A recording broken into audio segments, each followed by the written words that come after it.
Hi, welcome to Unit 7, Lesson 3. Remember that in Unit 7, we are talking about probability, but so far we've only looked at probability of simple events. So when you just had one event, so you were just rolling a die or you were just spinning a spinner, just one single event, and we call those simple events. In 7.3, we'll shift our focus to compound events, and specifically we'll look at compound independent events. So compound events just means you have more than one event occurring. So you could be rolling a die and spinning a spinner, or drawing tiles from two different bags. So you're doing more than one event. Independent events just means that the occurrence of one event does not affect the probability of another. So in other words, if I'm spinning a spinner twice, what I get on the first spin has no effect on what I get on the second spin. If I'm going to draw a tile out of a bag and then put it back in and draw a second tile out, what I get the first time has no effect on the probability of getting any other tile the second time. So those are called independent events because the outcome of one does not affect the outcome of the next. So when we have compound events and want to find the probability of getting a certain outcome. So for example, let's say maybe you're going to flip a coin and roll a die, and you want the probability of getting heads and a 3. So what you get on the die does not affect what happens on the coin. So those are independent events. What you will do then is multiply the probabilities of each separate event. So we read that as, imagine we have event A and event B. So we said the probability of A and B is equal to the probability of A times the probability of B. So when we're dealing with these compound events, we will be multiplying probabilities. So if you think back to the first two lessons, we've written probability in the form of a fraction most of the time. So when we talk about multiplying, we're talking about multiplying those fractions. You're going to have to bring that skill, that multiplying fraction skill will come back. All right, so get this first one right here with Adrian.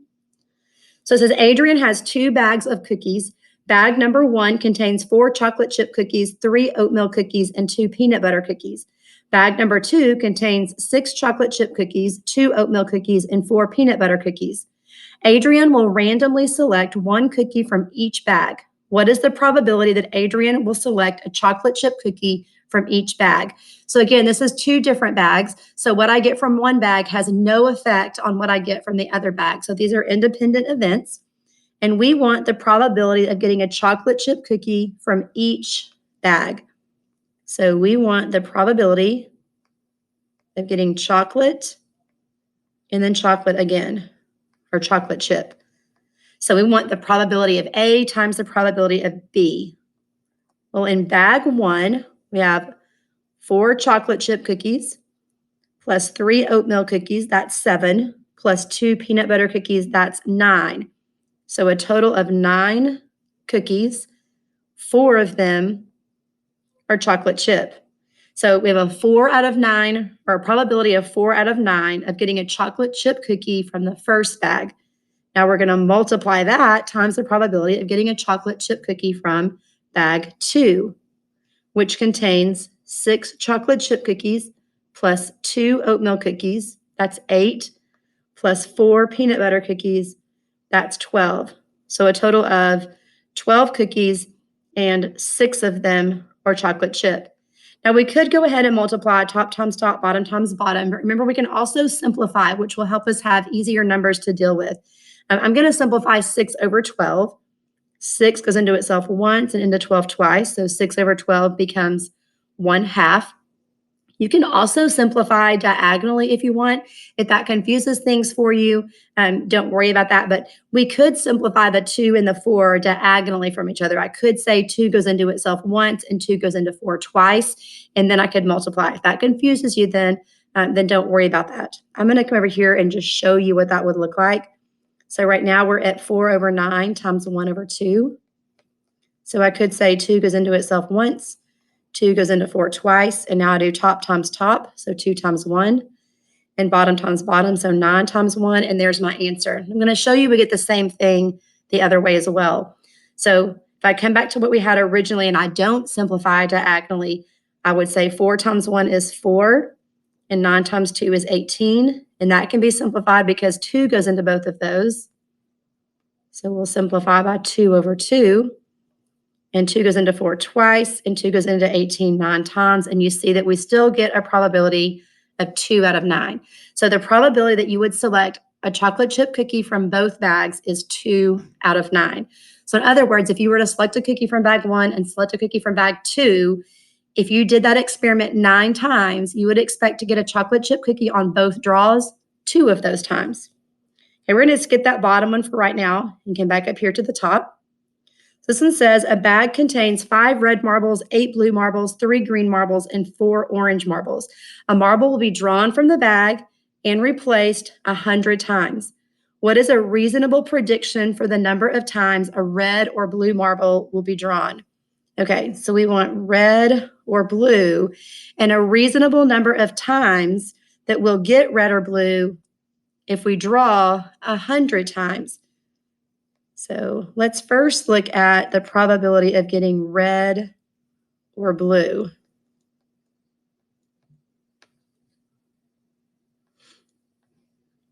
Okay, so there are 5 red and 8 blue. That's 13 that are red or blue.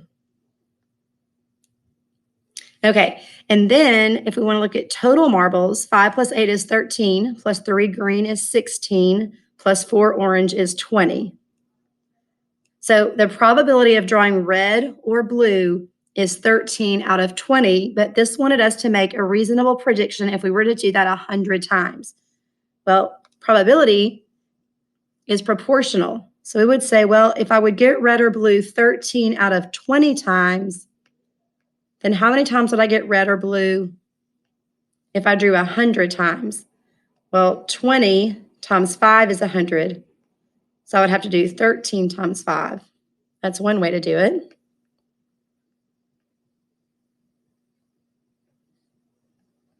So that's 65 times, or I could do 13 times 100, which is 1,300, and then divide by 20.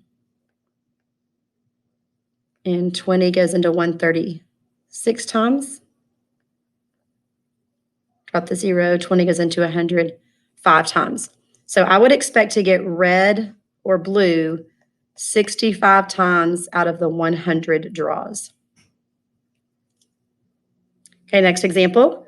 A coin is tossed and a standard number cube is rolled. So you're tossing a coin and rolling a die. What is the probability that the coin will land on heads and the number cube will land on a 3 or a 5? So the probability that I'll get heads and then 3 or 5. So I have 2 different events here. So the probability that I would get heads is 1 out of 2. Since I have another event, I'm going to multiply that times the probability of getting a 3 or a 5. Well, there's 1 3 and 1 5 on a die. So that's 2 favorable outcomes out of a total of 6 possible outcomes. And now I can simplify. 2 goes into itself once, into 6 3 times. So 2 out of 6 becomes 1 over 3. And then we just look at 1 times 1 across the top and 2 times 3 across the bottom. Excuse me. So if I flip the coin and roll the die, I have a 1 in 6 probability of getting heads and then a 3 or a 5. Okay, last one. And this one is really based more on making a prediction based on the results of some sort of survey or some data. So we have the 280 students at a middle school are going to attend a school-wide picnic. A random survey of 40 students was conducted to determine how many of each meal should be prepared for the picnic. So we can see that 17 chose a hamburger, 9 chose a sandwich, and 14 chose a hot dog. Based on the survey results, what is the best prediction of the meals wanted by the 280 students? Excuse me. So in our survey, we have 40 students. We know how many of them chose each of the separate things. That was just out of the 40, though, and we're going to use that to make a prediction about the 280. So for hamburger, we could say 17 out of 40 would be how many out of 280? Well, 40 times 7 is 280. So I would do 17 times 7.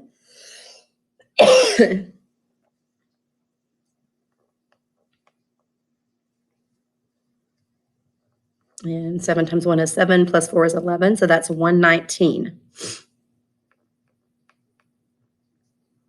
And that would be hamburgers. So based on the results of the survey of 40 people, I would predict that I would need to make 119 hamburgers for the 280 people. Then let's move to sandwiches. So 9 out of 40 chose sandwiches. So how many would that be out of 280? Again, 40 times 7 is 280. I know that because 4 times 7 is 28. So I'll do 9 times 7, which is 63. So we should make 63 sandwiches. Again, we're using the results of a survey to make a prediction about a larger group. That doesn't mean that that's exactly what that larger group would say. We're just using a survey to make that prediction. Then we'll do hot dogs. So 14 people out of 40 chose hot dog. So how many would that be out of 280? We know that 40 times 7 is 280. So we'll have to do 14 times 7. 7 times 4 is 28. 7 times 1 is 7, plus 2 is 9. So I would need to make 98 hot dogs.